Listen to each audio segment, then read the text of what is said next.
नमस्कार दोस्तों, आपका अपने पसंदीदा चैनल में स्वागत है। यहाँ आपको ऐसी मजेदार कहानियां मिलेंगी जिन्हें पढ़कर आप अपनी हंसी नहीं रोक पाएंगे। तो चलिए शुरू करते हैं आज की कहानी।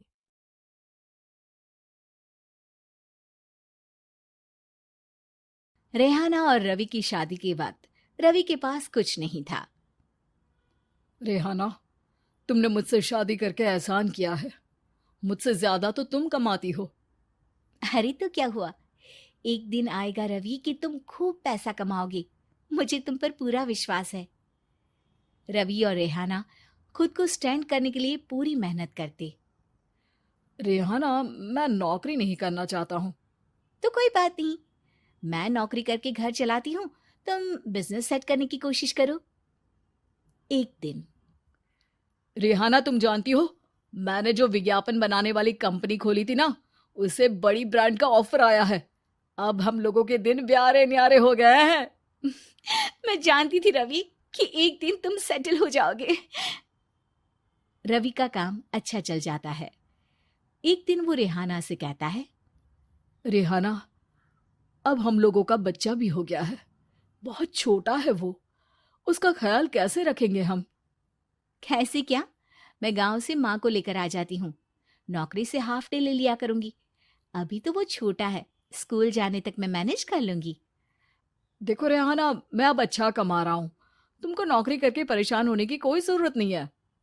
अरे कैसी बात कर रहे हैं, मैं अपनी लगी लगाई नौकरी कैसे छोड़ दूं?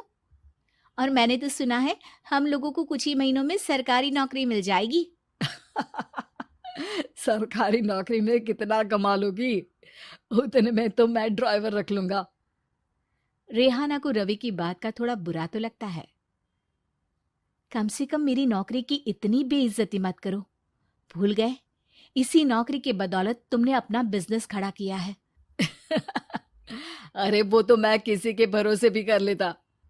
देखो, अपने बच्चे को संभालो, घर का काम करो। अब बाहर जाती तुम अच्छी नहीं लगती हो। रेहाना रवि के कहने पर नौकरी तो छोड़ देती है, लेकिन अब बड़े से घर में उसकी कीमत किसी नौकर से कम नहीं होती। एक दिन रवि का दोस्त आता है। भाभी, हम लोग तो आपको तब से जानते हैं जब से आप लोग शादी होकर इस शहर में आए थे। आपकी बदौलत ही सारा बिजनेस खड़ा हुआ है। ये किस्मत तो आप ही की है भाभी। हाँ हाँ भाई, हमारी मेहनत तो कुछ है ही नहीं। अरे होगी, लेकिन भाभी की किस्मत के आगे कुछ नहीं। दोस्त वहां से चला जाता है, लेकिन रवि का गुस्सा सातवें आसमान में होता है। देखा कैसे बोल रहा था? अरे बिल्कुल अच्छा आदमी नहीं है ये। कैसी बात कर रहे हैं आप? प्रशांत भैया तो बहुत अच्छे इंसान है रवि। कैसे उन्होंने हमारे मुश्किल वक्त में हमारा साथ दिया था। अरे था पैसा तो साथ दिया, नहीं तो कौन पूछता है? रवि का व्यवहार पैसा आते ही अलग हो गया। वो बंदे को बंदा नहीं समझता। घमंड से घिरे रवि ने तो एक दिन हद ही कर दी। रेहाना, मैं अब तुम्हारे साथ नहीं रह सकता हूँ। क्या क्या बकवास कर रहे हो रवि? क्या कहना चाहते हो? और क्यों नहीं रह सकते तुम मेरे साथ? देखो, मुझे कोई और पसंद है, और उसने साथ रहने पर बस यही शर्त रखी है कि मुझे तुम्हें तलाक देना होगा। रेहाना, जो कि एक स्वावलंबी महिला थी, उसने बिना देर किए रवि को कह दिया, कोई इश्यू नहीं, मुझे पैकिंग में 4 दिन का वक्त लगेगा, लेकिन तब तक मैं तुम्हारे साथ नहीं रहूंगी। 4 दिन के लिए तुम कहीं और शिफ्ट हो जाओ, मैं घर से निकलूंगी तो बता दूंगी।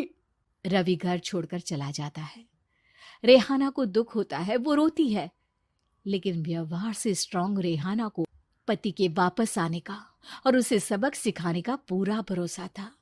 फिर एक दिन, अरे शुशिका, कब शादी करोगे तुम मुझसे?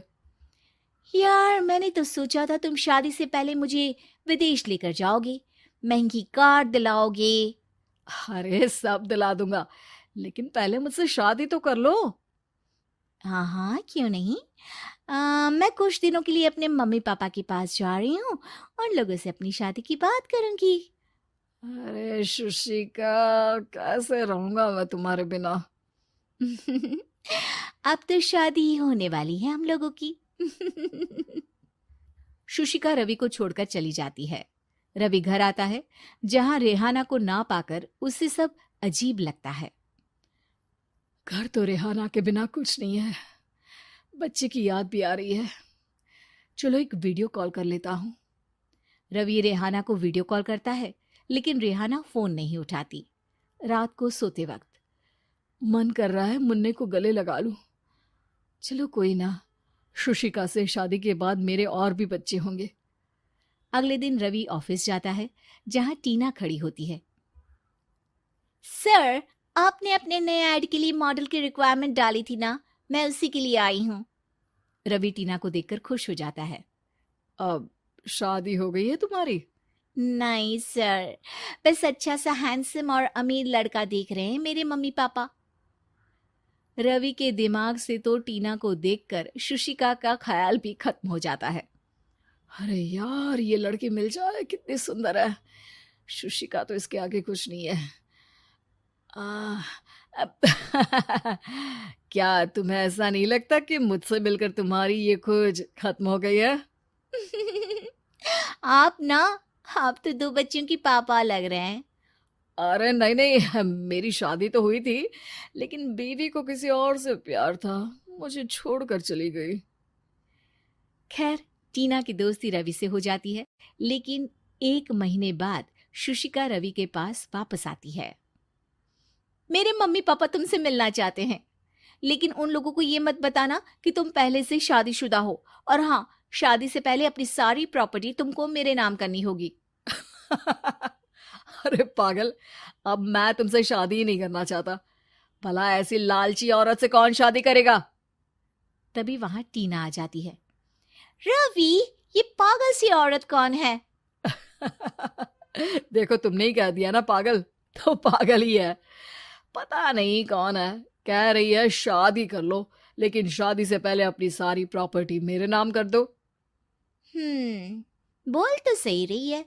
वैसे तुम जानती हो, मेरी एक सहेली है, उसके पति ने उसे पैसा आते ही छोड़ दिया, जबकि उसको खड़ा करने वाली ही मेरी सहेली थी। और मुझे भी भरोसा नहीं है।